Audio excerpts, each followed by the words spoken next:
Today, we are in Liverpool city centre, and this is a bit of change from Aberystwyth, isn't it? We've swapped the seagulls, the promenade, and the quiet Welsh coastline for, well, this.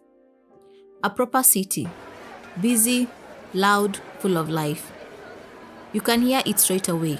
Traffic, music, people talking over each other. It's got energy. It feels really exciting to finally be here. A new city we get to explore together.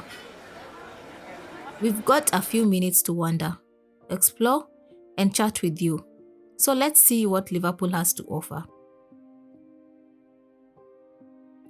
At first glance, Liverpool feels absolutely massive compared to what we are used to.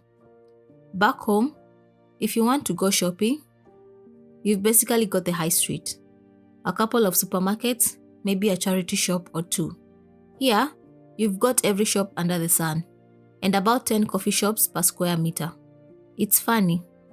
In Aberystwyth, you can walk down the street and recognize half the people you pass. Here, you just one face in a crowd. And honestly, I quite like that. It's refreshing. You can just blend in, wander, take it all in. You can't walk 5 minutes in Liverpool without bumping into something Beatles related. Statues, murals, baskers playing, Hey Jude, it's everywhere. And I'll be honest, I kind of love it. In Aberystwyth, the music scene is more indie folk, student bands playing in pubs.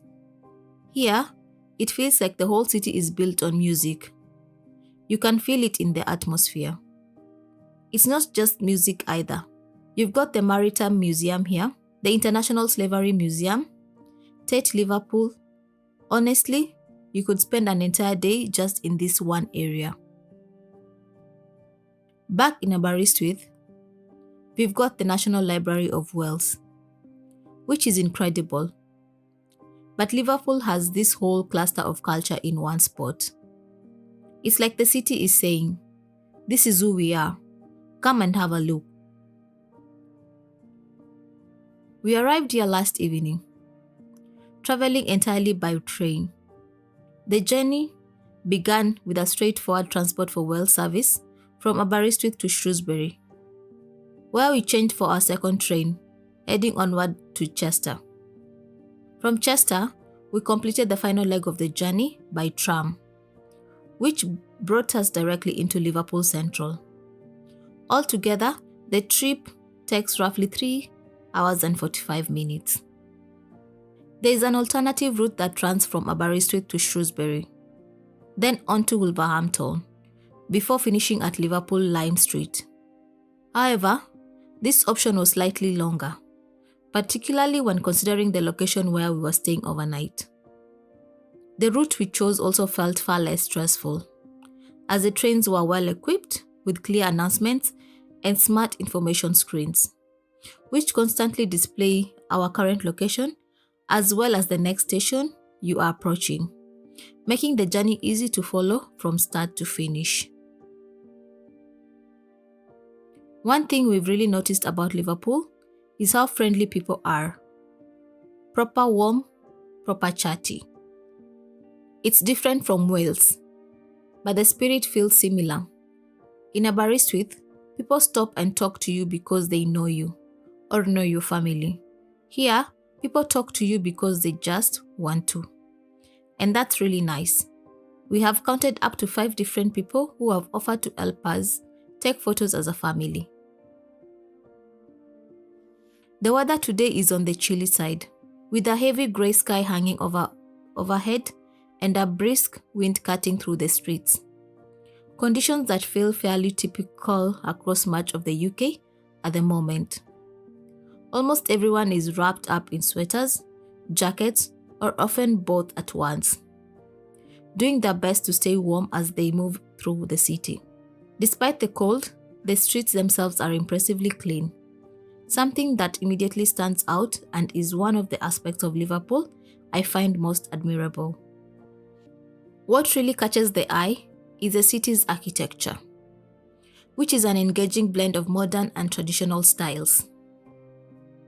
Contemporary glass-fronted buildings sit comfortably alongside grand older structures. And rather than clashing, the two seem to complement each other remarkably well. The newer developments reflect the city's forward momentum, while the historic buildings ground it firmly in its past, creating a streetscape that feels both dynamic and rooted. As you walk through the city, this balance becomes increasingly apparent, giving Liverpool a sense of cohesion and character that feels carefully maintained rather than accidental. Aberystwyth has some beautiful buildings. The Old College, the pier, the seafront houses, but this is on another level. Liverpool really leans into the grand Victorian architecture. It feels like a city that's been important for a long time. A place that's seen things, survived things, reinvented itself. It's so different from Aberystwyth, but in a way, that makes you appreciate both places more. One's calm and familiar, the other's loud and exciting. If you're from a small town like us, I really recommend taking a day to explore a city like this. It shakes up your perspective a bit. I forgot to mention just how impressive the roads are and the number of level crossings we had to navigate to get from the hotel over to this other side of town. The streets are wide and busy, with a constant flow of both car and pedestrian traffic. So being mindful of safety is absolutely essential. There's a rhythm to it, though. Cars, bikes, and people all moving in an almost choreographed chaos that somehow works. You really notice it if you're walking alongside the roads, constantly aware of how everyone shares the space, yet everything flows smoothly if you pay attention. Another thing that immediately stands out are the murals and paintings scattered across the buildings, particularly a few dedicated to Jurgen Klopp. It's a clear reminder that this city breathes football. Seeing his likeness emblazoned on walls often is striking. Colorful street art really drives home how deeply Liverpool Football Club is embedded in the local culture. It's not just a team, it's part of the city's identity. Celebrated openly in the streets, in pubs, on banners, and even in the casual conversations you overhear as you pass. Walking these streets, it's easy to feel that the same sense of pride and connection. People aren't just fans, they live and breathe the club. And it's reflected in the small details everywhere. From the painted shop shutters to coffee cups and scarves hanging outside houses. It's an atmosphere that makes you pause and appreciate just how much sport, history, and community can intertwine in a place, creating a character and energy all its own. Some of the places you might want to visit when you are considering visiting Liverpool should include Albert Dock, St. George's Hall, the museums, and of course, the music spots that make the city famous.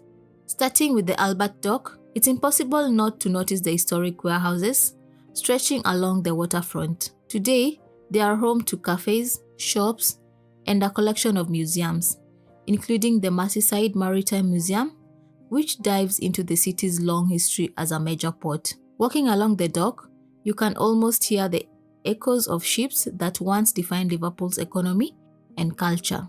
And if you're a Beatles fan, the Beatles Story Museum is just a short stroll away, a perfect spot to explore how this city gave rise to one of the most influential bands in history. A short walk inland brings you to St. George's Hall, a grand Victorian building whose architecture is as impressive inside as it is out. The scale, the columns, the sense of history, it's one of those places where you just stop and take it all in.